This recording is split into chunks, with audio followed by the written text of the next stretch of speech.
प्रिय दर्शकों नमस्कार। हमारे चैनल धर्मार्थ कल्याण में आपका स्वागत है। सनातन धर्म में ग्रंथों और पुराणों के अनुसार काल को 4 युगों में बांटा गया है।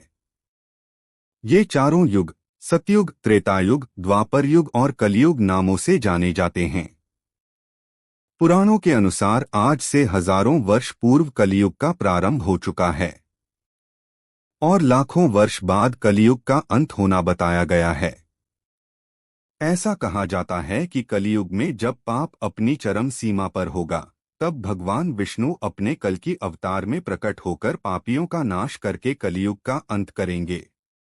यूं तो भगवान ने सभी युगों में अवतार लेकर अनेकों पापियों का विनाश किया है और पुण्य आत्माओं को श्रापों से मुक्ति दिलाकर उनका उद्धार किया है। परंतु कलयुग में भगवान द्वारा प्राणियों को श्राप से मुक्त कराने का कार्य नहीं करना पड़ेगा, क्योंकि कलयुग में प्राणियों पर श्राप का प्रभाव नहीं पड़ता है। अब आपका प्रश्न होगा कि कलयुग में आखिर श्राप क्यों नहीं लगता है? तो आइए इसके लिए हम सभी युगों में से प्रथम युग सतयुग की बात करते हैं। सतयुग का शाब्दिक अर्थ है सत अर्थात सत्य और युग का अर्थ है काल अर्थात समय। इसका तात्पर्य है कि सतयुग ऐसा काल या समय था जब सभी इंसान सत्य वचन बोलते थे और सदाचार का पालन करते थे। सतयुग में ऋषि मुनियों के पास अपार शक्तियां थीं, परंतु वे कभी भी इनका दुरुपयोग नहीं करते थे, क्योंकि वे जानते थे कि यदि किसी को श्राप दे दिया तो इस श्राप का उसे अत्यंत कष्टकारी परिणाम भुगतना पड़ेगा। सतयुग में श्राप इतने तीव्र और प्रभावी होते थे कि उनका प्रभाव श्राप देने के साथ ही प्रारंभ हो जाता था। सतयुग में केवल ऋषि मुनि ही नहीं बल्कि आमजन भी हवन, यज्ञ, तपस्या आदि करके शक्तियां प्राप्त कर लेते थे, जिससे कि वह इन शक्तियों के द्वारा प्राणियों का भला कर सकें। इस युग में अपने अंदर अपार शक्तियां धारण करने वाले लोग कभी भी किसी का बुरा नहीं करते थे।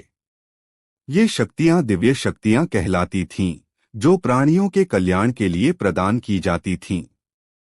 यदि इन शक्तियों का दुरुपयोग शक्ति धारण करने वाले खुद ही करने लगते थे तो ये शक्तियां स्वतः ही नष्ट हो जाती थीं। सतयुग की तरह ही त्रेता युग, द्वापर युग में भी आम जनमानस में न तो पाप कर्म होते थे और न ही पाप कर्मों की सजा के लिए किसी प्रकार के प्रावधान बनाए गए थे। इन युगों में यदि पाप होता भी था तो यह पाप दिव्य शक्तियों को धारण करने वाले लोग ही करते थे, जिन्हें भगवान खुद अवतार लेकर नष्ट कर देते थे। जैसे कि भगवान विष्णु ने श्री राम जी का अवतार धारण करके पापी रावण का नाश कर दिया था। इसी प्रकार से द्वापर युग में भगवान के कृष्ण अवतार द्वारा अनेकों पापियों का विनाश कर दिया गया था। पुराणों में कहा गया है कि 3 युगों में तो अधिक पाप कर्म नहीं हुए, और यदि हुए भी हैं तो भगवान द्वारा स्वयं उनको नष्ट कर दिया गया। परंतु कलयुग में पाप कर्म इतने अधिक बढ़ेंगे कि अपनी सभी चरम सीमाओं को तोड़ देंगे। इन पाप कर्मों से मुक्ति का एकमात्र उपाय यही होगा कि प्राणी श्री हरि का नाम जप करे। कलयुग में सबसे अधिक पाप कर्म होने के कारण पुण्य आत्माएं बहुत कम रहेंगी तथा पाप आत्माएं संसार में सबसे अधिक होंगी। इसी कारण से श्राप का प्रभाव किसी पर शीघ्रता से नहीं पड़ेगा।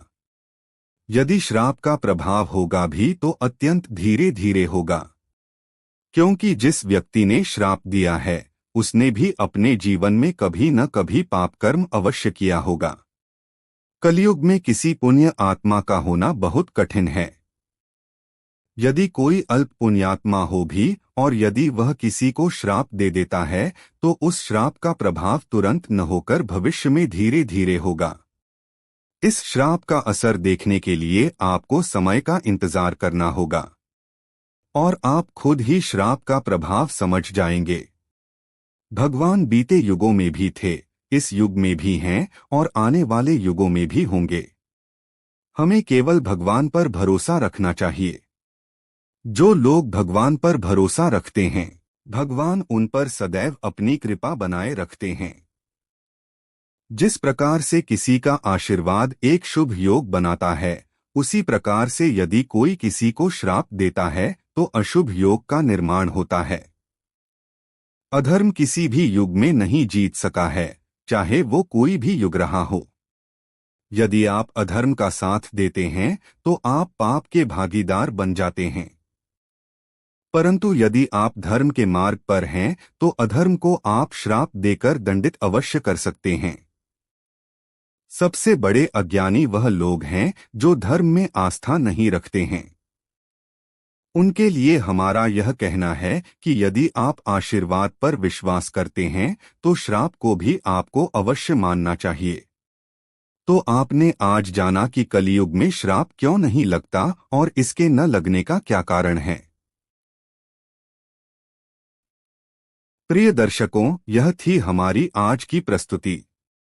आपको हमारी आज की प्रस्तुति कैसी लगी, कृपया कमेंट करके हमें अवश्य बताएं और हमारे चैनल को सब्सक्राइब करके हमारा सहयोग करें। धन्यवाद।